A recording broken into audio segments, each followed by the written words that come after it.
Yep. Well, it's good to see you. Let me kind of explain what's going on. So we're going to talk to each other, but we're going to pretend like there's an audience that's going to listen at some point. So, Okay. First of all, how's Pat doing? But the same, some days are better than others. Today's not too good. Yesterday was a good day. She's had about 3 or 4 good days, and today she says it's kind of rough. So yeah. So for my viewers, you've been married to Pat for how long now? 55 years. God bless you. See, that's why we're buds. So we understand. Keep a good woman, make her happy. So that's a good thing. You bet, brother. So let me introduce everybody to you. This is Carl Denti, pastor in Phoenix, Arizona. We've been friends for quite a while, and I found this, Carl, just for you. I don't know if you remember this. I have one, Eric. Really? Sitting right over here. I've got mine. Yeah. Yeah, I'm trying to remember what date it was that I believe you're over here hiding, and I'm the bushy guy. So, yep. So what year was that? Hi, Eric. Hi, how you doing? I see you. Yeah, likewise. I'm doing good. That's Eric, good. Great. I don't know. It had to be sometime probably in the early 80s. Wow. Yeah. A long time ago. Well, what came out of that was some excellent things for me. Obviously, since then, I've lost the beard, the hair, and grayed up a little bit. So did you. But yeah, a little. Yeah. Well, it's a good thing, though. My barber actually told me yesterday he just loves cutting the silvery hair. I go, okay, good for you. I'll be back. Yeah, it's been what came out of that was we got to meet each other. I met Dave Williams, now who's passed, and a great guy, and had a better time getting to know Chet at that point. But it was cool. I don't know what happened to some of those guys that are involved there. I was close to Mick McTuzak for a while. So remember Mick? Yeah, Mick, I haven't seen Mick for about 4 years. Oh, it's only been that long? I haven't seen him for about 15, I think. Yeah, the last time I had contact with him, he and Bonnie were in Texas.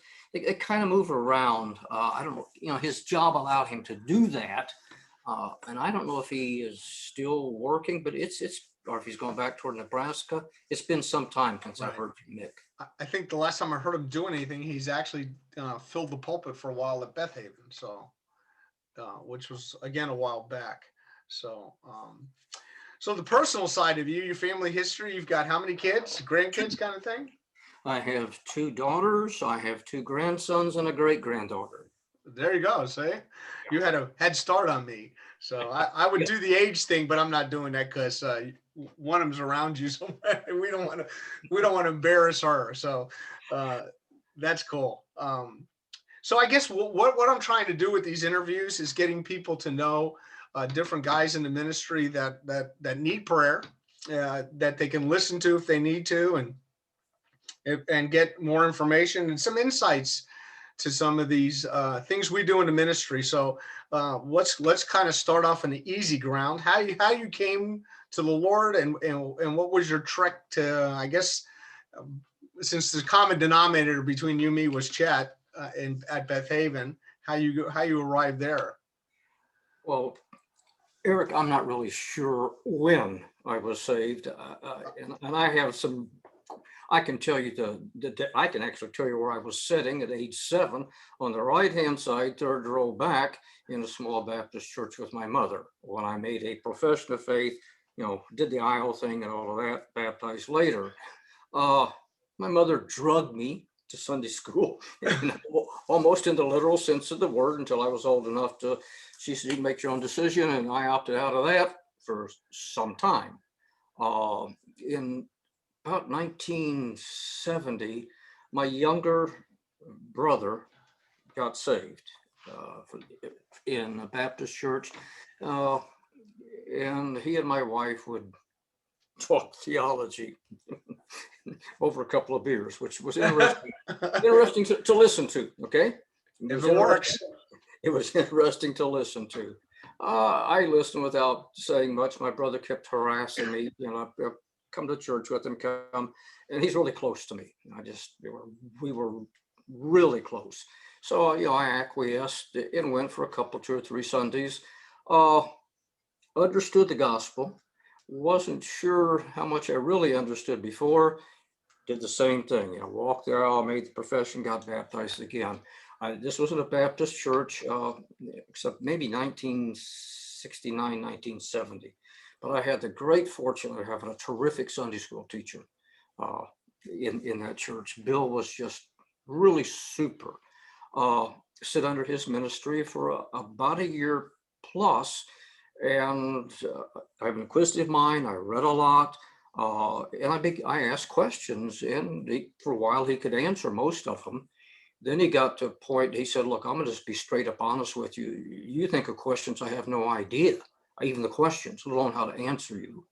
But I'm going to tell you something, and it has to be kept private between you and I on the slide, because what I'm about to tell you, this person is not really popular in and around the circles of this church. But there is somebody that probably can answer your questions. His name is Chester McCauley. He pastors a church in North Kansas City, which is about 46 miles from my house one way. But Chester at that time was having a Bible study, and Bill Gentry told me about the study. It was a person who used to go to church there, Greg Conrad, a geology professor. His home was his home was only about 15 miles from my house, 20 maybe. So I went there for the first time. It was on a Tuesday night, and this strange guy in a police uniform comes walking down the stairs to the basement, soaking wet, opens a Bible and I can still see him standing there, to Ephesians, and he says, and this is, if you heard of the dispensation of the grace of God, and he began to teach. My wife said, she looked at me and said, those little dolls who used to squeeze and the eyes would go around and around. Yeah. She said, I looked at you, it's exactly how your eyes looked. Well, probably 98% of what he was saying is way over where I was at the time, but some of it was enough that I could, wait, I'm getting some of this. And so we continued going to that class that he was having on Tuesday nights, and continued in the Baptist church. Yeah, and I'm not sure for how long, several months. And then the realization was, look, we're learning truth here. I love the people at Red Bridge Baptist where I go. I love Bill. I love Pastor Max. But if we're going to grow, this is where we need to go. And my wife was all for it. So we started going to Beth Haven Church. I believe it was late summer of 1972. And I'm going to interrupt for a second, just so our listeners, because I don't know how many are listening new. Chester McCauley was a police officer in Kansas City for a while, became if I remember correctly, a vice cop for a while, right? Yes, he did. So he started out in the bivocational trek, I guess is the best way to say that. No. What Chester was a pastor first, but Chester was an only child. For those who do not know Chester, Chester believed he lacked real life experience, because he went from high school down to Bob Jones College to Dallas Theological Seminary. So he felt he never had any real exposure to what people deal with on a real life basis. Now, why he would make that leap to the police department? Yeah. I didn't know this, but I'm learning something. So, which was a real exposure. That is the reason Chester got involved with Kansas City Police Force, and because he wasn't, well known. Yes, he became working undercover vice. That's how he got there. But he was already there by the time I had met him, and then again I think it was late summer of 72. We made the change in our affiliation and started identifying with Beth Haven, and continued going to church there, because one of my businesses taught me to be, I don't trust people inherently. Okay, this is before I even knew we had a sin nature. I just knew people. You got to be careful, trusting. Chester was very good at identifying, helping anybody see what he was teaching. But I was also concerned, what if something happens to this guy? What am I going to do? for teaching. And through him, I understood the importance of the language. So I just said, well, heck with this, I'll just take the language. I can learn, I'm not stupid. And so I took my first Greek course with just simply the intention of kind of to protect myself, give me a better way to check my teacher out, because he encouraged us to do that. And in taking the course, I, from time to time, but I asked Chester for help, and he said, look, if you really want help, my help with it, let's make a trade out, and this will help you. You teach the high school Sunday school class. Nobody wants to deal with, kids at that age. They'll give you a chance to work with the Greek you're learning. It'll help me out. And so I don't know, I teach or not. I said, try it. You'll know. Okay. Well, how am I going to know? He said, well, you'll like it. If people show up, then you can keep teaching. So that is how I started teaching, was in the Beth Haven Sunday school class. And from there, I began teaching at Beth Haven quite by accident into the pulpit. Chester was on vacation. Somebody was supposed to show up and didn't. And Just like that, right? But the cold. I mean, just like that. And here's the church, probably close to 300 people. At that time, it was a full church. Right. I'm sitting in my usual place because we did have a deal. The deal was I would teach Sunday school, but I had a seat reserved upstairs because I was not going to sit down in the basement, which a lot of people had to got there late. So we worked that deal out. So I'm sitting in my usual place. And one of the deacons, they kept hustling, bustling back and forth. Well, you teach here, go teach. What? You teach, this place is full, go up there and teach. We got to do something. That's the first, so I did. Okay? And that's how I started teaching at Beth Haven. And Chester and I became, as you know, great friends. I consider him a mentor, a true blessing in my life. And so that's how I started teaching. And I then continued to help Chester with pulpit fill. Beth Haven at that point got to a place where it was just bulging. And Kansas City is a spread out city like most cities.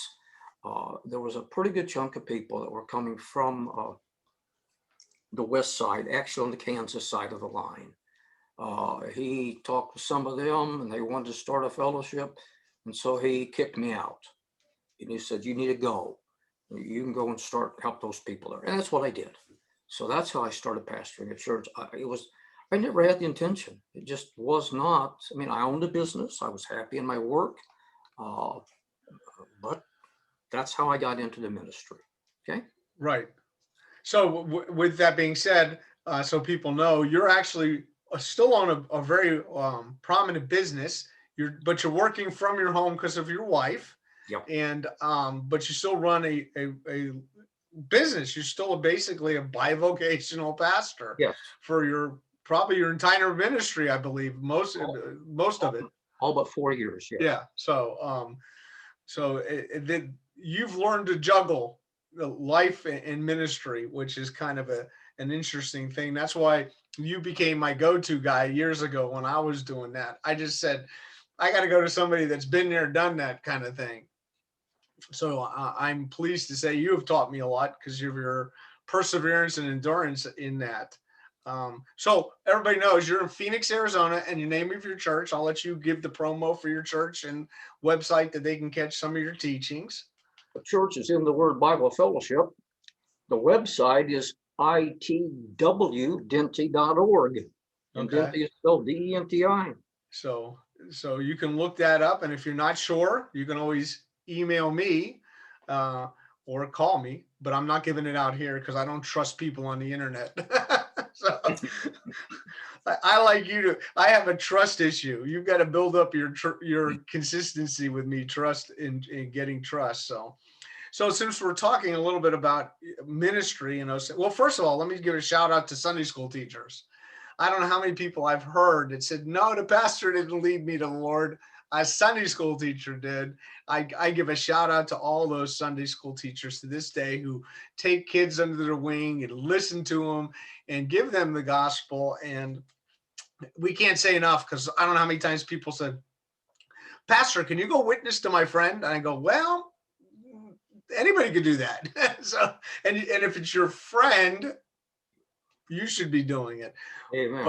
But yeah, my mom was the one in my life who at least brought me to the place that I could hear the gospel. I was young and I don't remember a whole lot and who led me to Lord or whatever, but there's a lot of people that were influences that were not pastors at that point. So it's neat to reflect on those things. And you had something common with Will. Will used to drive to my church about 40 plus miles every night. So it's, so, and until he said, gotta move. It's so he moved down like blocks away from us. So yeah, those are the kind of neat things when you see the common grounds on different things in ministry. So with shifting gears a little bit, I'm going to use this word loosely because I don't always like it, but the philosophy of ministry or your method of teaching, you want to talk about and address the style how you teach and what you think is important in presenting the word to people. So what I do is probably different from most people, and I think everybody should be different. We all have different life experiences. We're all different individuals, and I don't seek to emulate anyone. If somebody listened to Chester and listened to me, they would have no idea that I sit under his ministry. I did learn to study sitting under his ministry, just you could reverse the process. I could see the conclusion, how do you work to the conclusion? I'm an exegetical, and emphasis upon exegetical, historical. You try and understand the word. I want to understand the word the best I can as the people who heard it the first time understood it. Because you can't, my thinking is the word does not mean one thing different today than it did originally. Well, that's not to say the way perhaps we would utilize that in our lives might not be somewhat different because I live in a different culture, different time. I have different assets available to me. But so I try to get what's the original meaning. What did it mean to the original audience? Try and express that information the very best I can to the people I minister to. I have a little different perspective in that I do not believe it's my responsibility to tell people how to apply the word. And I tell them that. I believe that's a responsibility of God, the Holy Spirit. So my job is to be as prepared as I can be, to express the truth as clearly as I can be, and trust the Spirit of God, then will help people apply that in their lives. I'm not what you would call an application pastor. I know that's where most people are today, as far as believers. I think that's what they want, but just because they want something doesn't necessarily mean it's good for them spiritually. And I've got my own issues to deal with. Someday before the Lord, I'm going to have to account, okay, for my ministry. I understand that. And I want to at least be able to say I did the best I could in light of what I knew. And this is, I think, the best thing you can do. I don't think there's anything better a pastor can do to say, well, here's what it said and here's what it means. So that's what I seek to do. That's my ministry philosophy. You kind of look at what you have for examples. You look at what Timothy and all the exhortations Paul gave him is to teach. So that's really what I do, Eric. Yeah. I make every effort again just to try and be as clear as I can. I'm probably somewhat different in that now, particularly the last 15, 20 years, I teach a lot more, and I don't like these words. I teach a lot more in specific areas of truth than I do book by book. I've done a good chunk of the books. And my wife has said this, and maybe so. She said, it seems like the gifting that God has given you is you're able to somehow delineate all of these things, pull them together, and make a subject matter make perfect sense. And so I spent a great deal of time doing that. And to put something into time, when I did what I call the horror of hell, I spent 10 weeks. I spent almost 2 full years working on what I call the Day of the Lord event. And that's all I taught, and still didn't finish it. So that's kind of how I approached And it. then there was also, I believe, the Man of Lawlessness. Didn't you spend an extraordinary amount of work on that, right? Yes, I did that. Well, he is a part of the Day of the Lord event. He's in that big chunk. Oh, it's in that. Okay, I thought that was a separate deal because so what you sent to Will was the whole thing. The whole thing on the Day of the Lord Okay. event. Those were my teaching notes I sent Will on the Day of the Lord event. Yeah. Of course, Okay. you have a great deal of time with the Man of Lawlessness because he's a part of it. Oh yeah, of course. I just thought that was a separate thing because when Will had told me, all he mentioned was, "You should see the size. It's all on the Man of Lawlessness," and I can imagine because you sent me things, and it's like, quit printing all that stuff. Send me the PDF. Save yourself money. So, yeah, not that I listen. I love the last one you printed. I've got it over here. I just haven't had time to really go through it. The Exodus thing. That's wonderfully done that you did that for us, and I appreciate that.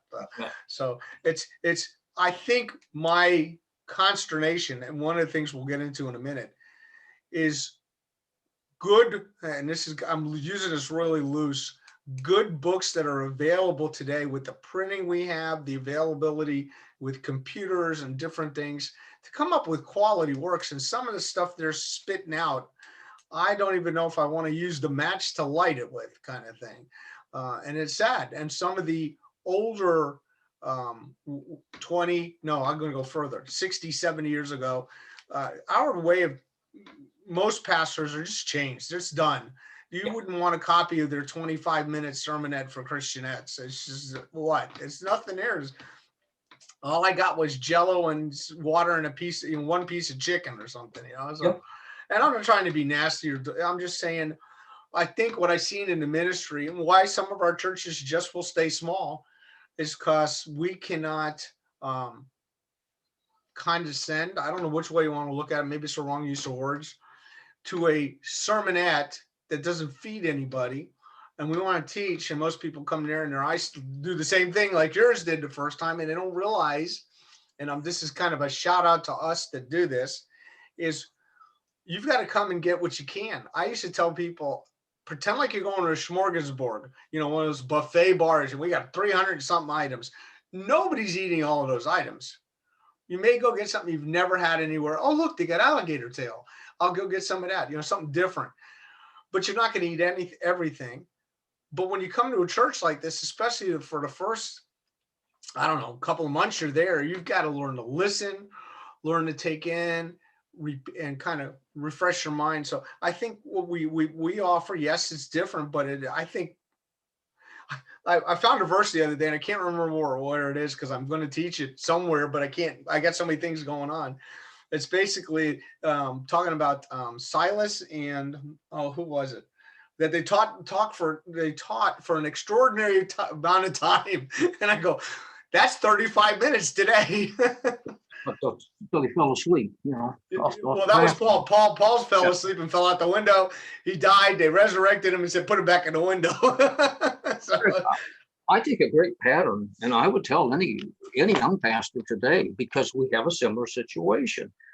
I've looked at Nehemiah 8:8 and said, that is a doggone good way to teach the word, because here I am. I have people who do not know Koine Greek, who do not know biblical Hebrew, who do not understand the times of or the culture. And you pretty much see what happened in Nehemiah. They went through, they translated the text, they made sure that people had clear understanding of the text. I just think it offers a great way, a pattern. I think it's a great pattern to follow. That's something else I have used. Yes. Well, I found the verse. It's Acts 15:32, where Judas and Silas taught for, I think it says I'm trying to go to two different, it says a lengthy, long message, or many words. I said, well, I think I'm pretty good for many words, but how many of them count if you're not listening? So I think that's the issue. We've developed an interesting culture, and this is where I'm getting old. They can sit and watch a 2-3 hour movie, an epic movie, and they can't handle church for 30 minutes. Well, it is a cultural shift, and this is something I know, and it's shifted a lot of what I do. Now, not the way it shifted the way I make the presentation. We are 83% visual in our learning today, 83%, Interesting. because I buy that as a fact, and because of that, what I try and do is take as much anything I possibly can, and turn it visually. Literally, if I'm talking to somebody, for example, about a present, if I'm using a present tense, sometimes I have a guy running, just keeps running back and forth across my screen so I can communicate. You see the little guy running? He just keeps running. That's the tense, guys. It's just something that's continual. It's different. I would, if I was counseling a young man starting the ministry today, I would tell him one of the things you want to get really equipped in is how to use audio video in your ministry. See if you can't take the concept that you're teaching, the passage you're teaching, see if you can't turn it in to picture format. I will do, something I have. I'm going to do a YouTube thing tomorrow, runs about an hour, and I will have for that hour over 60 some odd slides. Yeah. Most of those slides will have pictures of some form trying to communicate. I hate them. I don't like it. As a teacher, I don't like that. I spend more time now putting the stuff in a format to deliver it than I do getting to study. The study part I love. I've always loved it. And talking, I love teaching. But all this PowerPoint, and that's what I use. Yeah, all I this know. PowerPoint stuff, I don't like it at all, but I do it for the people. I know. You hope it And helps. for my people listening, I am probably going to get a tutorial from Dr. Carl at some point. But the problem I have with some PowerPoints, and this is a personal issue I got to get past. People tend to see if you have too many notes up there to sit there and start writing it all, and they stop listening. So, and I try and my verbal skills are trying to draw a picture when I speak. I try to. Sure. Because I'm a little bit more, I have this, and I'm not trying to I'm a little bit more boisterous and flamboyant, and I try to keep the attention, because I don't know, I'm a touch text kind of person. I want to write in my Bible. I want to write a note. I want to write it in my own words so I can grasp things. And if I'm putting my thoughts up there on the screen, which they inevitably will be, whatever I'm teaching, what happens is, okay, everybody's going to regurgitate Eric, and I'm not condemning what you're doing. I understand that. That's my fears kind of thing. I like putting pictures up there. The other day we were talking about Capernaum, and I said, look, it's Capernaum. I was there. I had physical pictures I put up there, and this is what the city looked like. Here's the synagogue they used, and here next to this is, if you look under the Catholic Church, under it, that's Peter's house kind of thing. Yep. So I was doing that kind of thing. So I'll use those things often. And once in a while I play a video that I find that's kind of interesting. When I was teaching Ezekiel 40 through 48, I said, man, I can sit here and this is kind of monotonous. I mean, it's just about the millennial temple. And I'm not one of the guys to say, hey, you know what you find under this rock here, and make up stretch things. So I found a really wonderful video done on it. And that was the lesson for the night, the whole video. And it was a walk through the new temple. And I said, that's it. It worked for me. So yeah, I scammed out on teaching 9 chapters, but it's the visual thing. And it was well done. It was animated and well done. So again, I think pastors have to find out what's comfortable for them. Right. What I do, and I know a lot of it's a waste of my time. What I do is I build. I can show you. I have note sheets I hand out. Those note sheets all have blanks in spots because I try to make them interact. But more than anything else, and I'm sure they don't, I list every single passage. Well, not every. I list usually a ton of passages that could be involved with that particular point that I'm making, with the encouragement, go home, take the sheet. I've taken all this time and effort to give you all these passages. Sit down, look at them in their context, read. We only get to meet once a week, and I'll talk about this problem in a second. We only get to meet once a week. This allows you to interface. There's enough here to keep you busy all week long. And I'm pretty sure what happens is they go home in a notebook and they're closed. But again, that's not my responsibility. I've tried to do what I can, from my end of the situation. I think one of the things any pastor who is honest, I don't know what sheep are going to feel about when they hear this, but here's the truth. And this is a result of, I started pastoring in 1978. So that's a long time. And the end result is people that you teach really retain very little. It's painful. I mean, that's painful to me, you, or any pastor. For your folks out there who want to know what goes on, I'm going to spend about 65 minutes typically teaching. For me to spend 65 minutes typically teaching, by the time I've done the study, pulled everything together, I'm going to have something close to 30 hours of my time wrapped up in that. I know I am. And I know most of it is not, and it hurts. It's not, people don't retain it. And you try and give them information, to help them. But here, and I will sit this, here's the problem I'm getting to. How would you like to get on a plane with a pilot who went to class once a week and didn't go back? And then he went once a week, every 7 days. And you say, what do you think he's going to retain? Huh? And that's, again, I tell my people, that's the purpose of note sheets. Here, I guarantee you can stay busy all week long if you want. Right. Yeah. And I think one of the things Will brought up alongside that, if you're reading a book that has all this footnotes with all these verses, look them up, spend time. I know we were using Ryrie's Basic Theology for a while at church, and COVID detained us, and maybe one day we'll pick it up again and finish the book. But when we went through it, I said, okay, here's, I was up on the screen because I have it on my computer program. And I said, look at all these verses. Let's look up a few of these. Amen. Let's spend time in the class.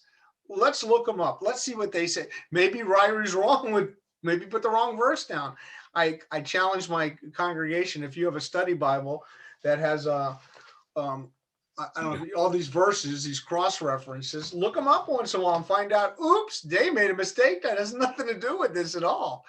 And write the right verses, and as you're doing that, you're going to say, oh, look, I just saw this word 7 times in this book and he missed them all. So, and you don't need at some point that concordance. But you know what I always found funny? And I don't know if this has happened to you before. Somebody will walk up to me arbitrarily and want to share something biblically with me that they just found out. I said, oh, that's very interesting. Do you realize I just taught that 4 weeks ago or 5 weeks ago and you were in class? I did teach that. And I go, man, there's nothing else I can do. Listen, you and I share a love for baseball. Yep. So this, I approach, and I know a lot of my people in my church are watching these. So you guys are going to get it straight from the coach's mouth here. Okay. It's like the kid that came up to me the other day. We're playing on somebody else's field. We're away. We are away. I'm going to give that away. He walks up to me, Coach, are we home or away? And I looked at him. I said, you're in high school baseball. Is this your home field? He goes, no. This is your campus. He goes, no. I go, is your mom parked her car over there? No. Do you see any of our school buses? No. I went through the whole thing for about 5 minutes. I go, we are not at home. You have only one option. He goes, well, I thought we flipped the coin for it. I go, when does that happen? So what I'm saying is people are like kids. It's obvious it's there, but they want to be like spoon-fed this stuff sometimes. And I say, well, I've given it to you every way I can. I've presented it. And people have said to me, wow, you're scholarly, you're way over your head. And I go, I'm speaking English. I'm opening a Bible. I explain almost every term I use. I don't know what else I can do. And I love doing what I do, and I love my people. It's just sometimes you just say, and I don't know what they want, because I would just like, okay, tell me I can make it better for you, And some people say at the end of a class will say, I don't get this. And I go, well, if you wouldn't have slept through half of it, I'm sorry, I would say to people, because I've been there, and it wasn't quite true, but Chester used to say this to make fun of me because he had a good sense of humor. So when I met Carl, he didn't know where Genesis was from Revelation. That wasn't far off from Right. being true. So as I said, a lot of this went over my head at first, but I call it building a grid work. I sit there and I listen carefully. Okay, everything just kind of fell. But piece by piece, little pieces begin to connect. And pretty soon I had a theological, it took about maybe 2.5 years with him. Then I had a good, what I call theological grid work. I had a framework for Right. truth to continue to touch on. So you just, so if you don't get something today, okay, that's okay. Just keep listening. It will make sense at some point. Right. Stay with it. And the problem is that stick-to-itiveness that people have lost. And I think the microwave caused this because everybody wants it like this. Yeah. And I said, no, that's not how spirituality works. I mean, I've been in it a long time. I went to a Christian school. I went to good churches. I mean, I got saved and then they Christianized me, for lack of a better word. I went to a Christian school. I went to really decent churches that taught the Bible, not as in depth sometimes. And I got exposed to really good Bible teachers. So I've never been that far out of so I knew, one of the first things in school, memorize the books of the Bible kind of thing, be familiar where they're at. We do that with our kids in our Sunday school. They got songs, they memorize these things too. But I think what happens is they take, most people, and I'm not talking for everybody, take those verses that talk about being studious and studying the Bible and reading it. And well, that's for the pastor, that's for the deacons. That's not for us. We got so many little things going on and we just want to make sure the cake is done kind of thing.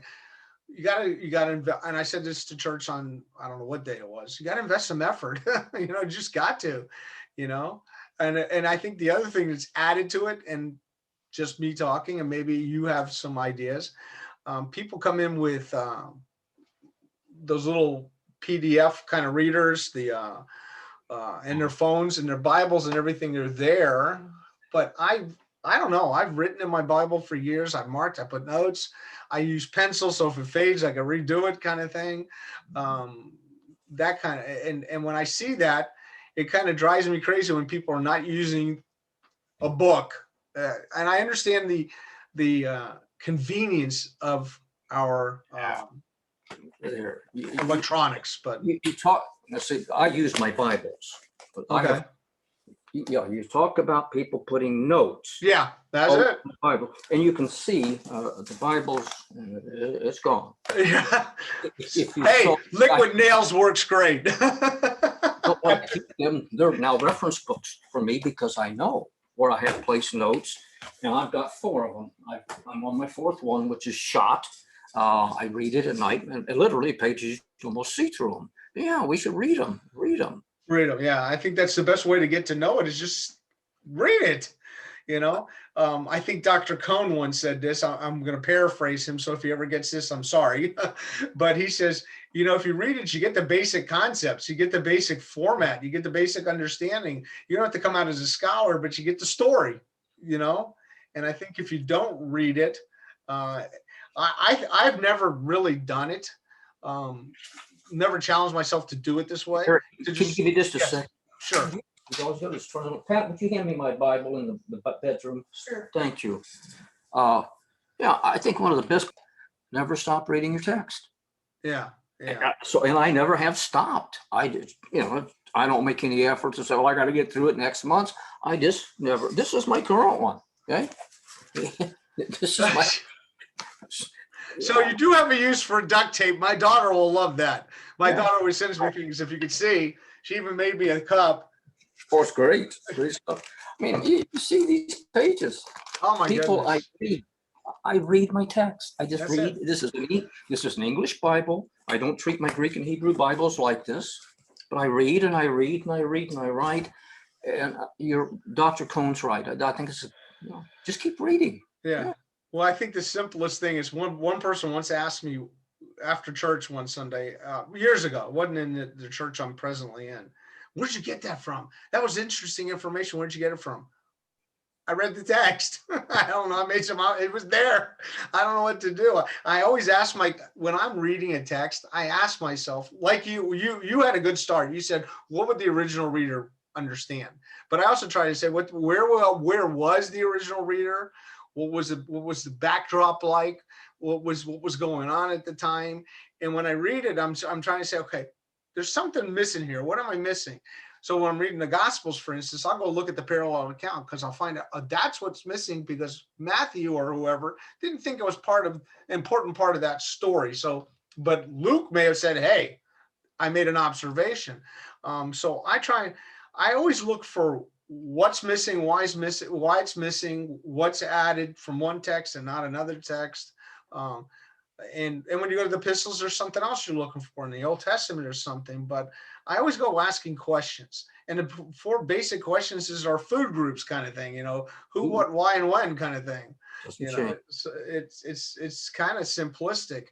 And again, Chet taught me a lot. And one of the things he did is make observations. I don't know how many lessons Chet said, okay, here's a couple observations. And I have retained that in my style. I think it's important to say, here's what I came out of this with, not application wise, but this is what I see. Do you see the same thing? And you got to see it from the text, So I thought it was interesting because I'm getting ready. This is not going to be put out till next week. So I already have taught this, but I was teaching Matthew. I'm looking at Matthew 8 and I'm going, these 2 men in Matthew chapter 8 were demonized. You and I talked about it a little bit the other day, but they were the demons were thrown into 2,000 head of swine. How many demons were in these 2 guys? Everybody thinks it's 1 for 1. I'm going, I have no clue how to wrap my hands around that, but there was a lot of demonic activity in 2 guys who basically said they blocked the road from anybody coming by. So they were pretty violent, pretty tough, and they were guard dogs. And because 2 guys were possessed by extraordinary amount of demons. How did I get that? Well, if they were thrown out, 2 head of swine ran down, I go 2 for 2 for 2. But it was 2 thrown out, 2,000 swine headed, and it's interesting. They head into, according to Luke, the abyss. I just read it, and that's where Satan's going to end up, the abyss. So it's a fun. It's not saying, okay, I read into the text. I saw a parallel text that this is a good thing. So when they're asking Jesus to have permission to be cast out into the abyss, I just think it's hysterical. Yeah, one day you will be forever. But it's an interesting thing to see that precursor to what will happen. Yeah. How do you get there? Now, I'm not saying you don't know any of this, but I'm just saying you get there. And all I did was read it. It wasn't any work in the Greek with that. Nothing. I didn't have to have any ability other than 2 eyes in the text and to know where the parallel passages are.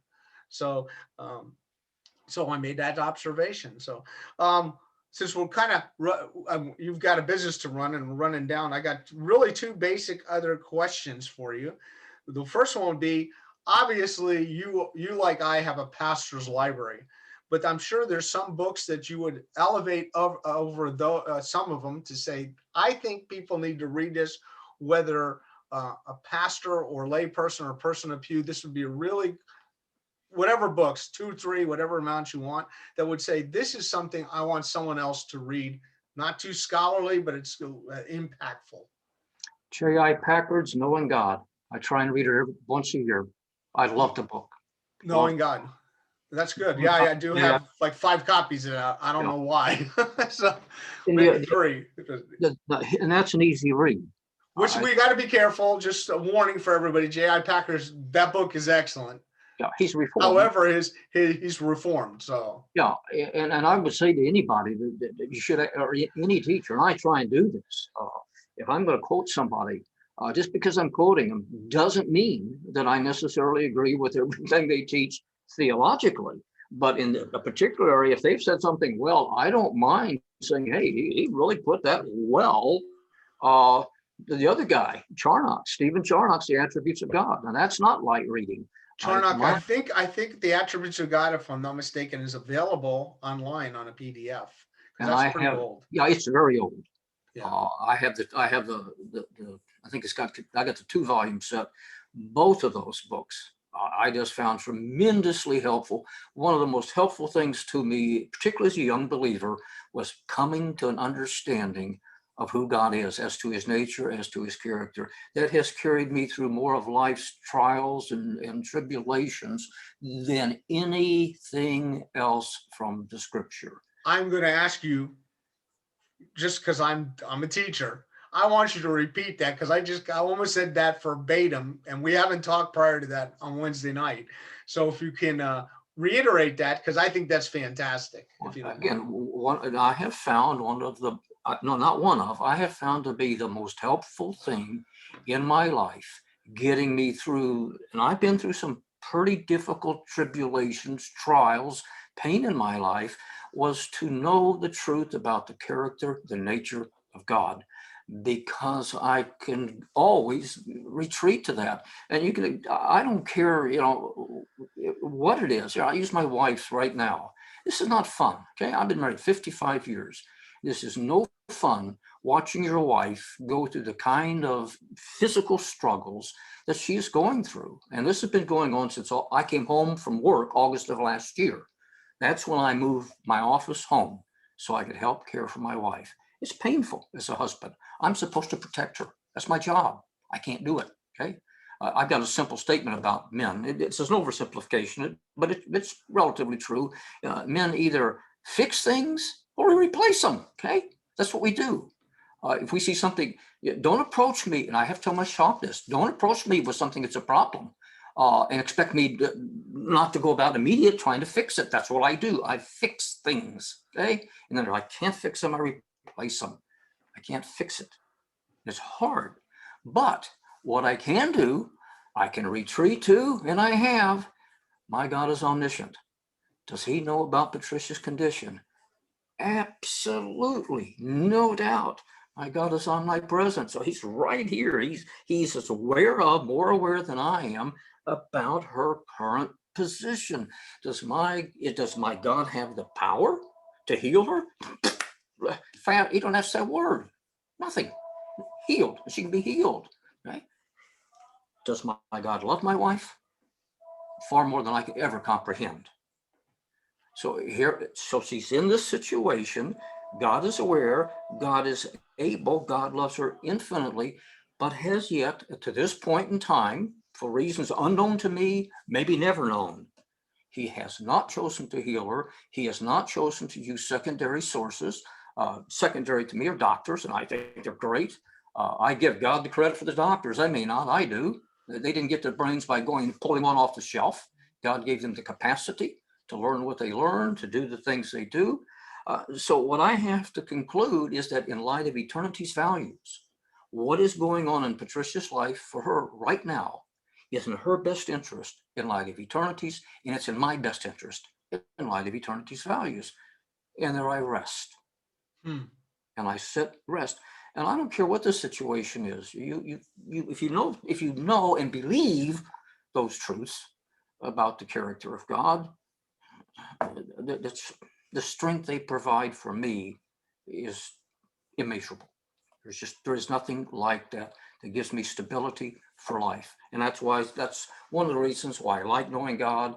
I was thankful for Charnock. The first thing that I taught at Beth Haven Church, the very first thing I taught kids Sunday school class was the character of God. It was very basic and simple because we had time parameters, but I picked out what I thought were the 10 most important attributes and did a little with them. Did far more for me than I ever did for those kids. Yeah, I think sometimes I'm a little selfish. As a teacher, I believe I'm getting the best of it because I get to look at it, get to study, get to chew on it, get to set it up to teach. I teach it, and it sets in home for me, and I discover new things. Will and I discussed it once. I have a tendency, and thank God I've never taught the same book twice, because I haven't lived that long yet the way I teach. So I don't know anybody's going to live that long. No. But I like doing that. So somebody says, hey, I really liked how you taught Hebrews 10 years ago. Can you teach it again? Nope. been there, done that. The tape's available. I may have made mistakes, but I need to learn something. I think the only book that I probably will go back and visit is Genesis, because people need that foundational understanding of God and how he operated, especially now when creation's an afterthought with most people. So a last question here. I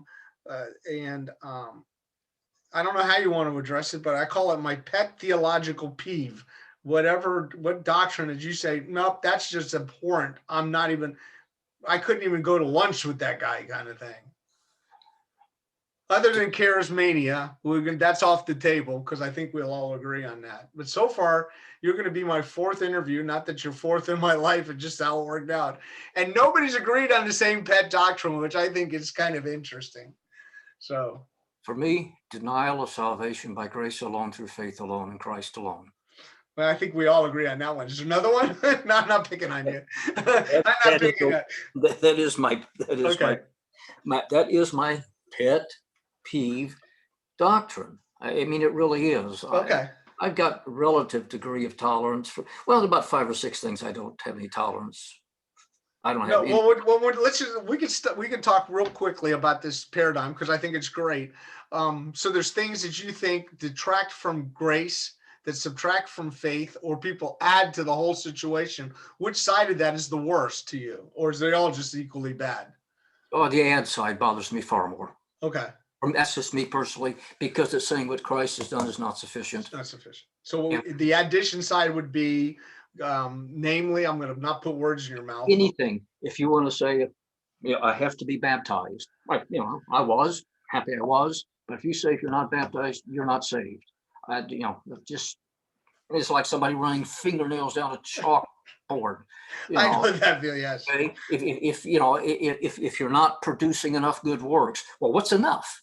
Okay, define for me, what's enough good works, or if you lapse off into sin. And believers do not have to. We've got the power of the Spirit within us.